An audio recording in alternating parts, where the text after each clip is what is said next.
Múzeum poistenia je projekt, ktorý vznikol pred s 3 rokmi počas covidovej krízy, keď bolo veľa času veľa rozmýšľať a zamýšľať sa nad vecami zo svojho života, tak som si povedal, že OK, čo by som chcel, aby po mne zostalo. A spojil som dve veci, ktoré mám rád, a to je história a poisťovníctvo, a keď som dal dokopy, vzniklo mi Múzeum poistenia. Samotná myšlienka vznikla, keď som videl na chodbe našej poisťovne Allianz v Poprade kopie poistných zmluv navešané na jednej dlhej chodbe. A povedal som si, to by bolo úplne super takéto niečo mať v origináloch. No a nejak som sa k tomu vtedy nedostal, ale povedal som si, že bolo by fajn, keby som začal takéto zmluvy zbierať a zanechať za sebou niečo, čo by malo zmysel aj pre poisťovníctvo do budúcna. No a potom som našiel tie možnosti, ako sa k tomu dá dostať, či už to boli nejaké aukcie, či to boli zberatelia, ktorí zberali nejaké dokumenty. No a zistil som, že toho je veľmi málo. Vo svojej zbierke mám viac ako 1700 kusov rôzneho materiálu, ktorý som naozaj našiel na aukciách od zberateľov, kdekoľvek sa to dalo.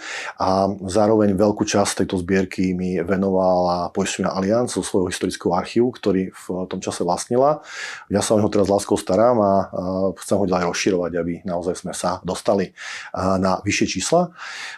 Medzi tým sa podarilo aj získať slovenský rekord v počte poistných zmluv, je ich 716 a v tomto momente a tým pádom som držiteľom aj slovenského rekordu v počte historických poistných zmluv na Slovensku.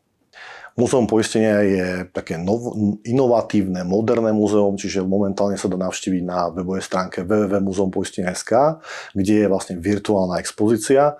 No a v budúcnosti chystáme aj virtuálne prehliadky rôzneho typu, takže bude to také modernejšie. Nebude to na jednom mieste, bude to môcť byť videné kdekoľvek na svete. Okrem poistných zmluv sa v zbierke nachádza takisto aj rovnošata, ktorú mali poisťováci oblečení v 90. rokoch. Taktiež sú to počítacie stroje, písacie stroje, reklamné predmety, rôzne sporkazky, taktiež sú tam aj plagáty a rôzny ďalší merkantil.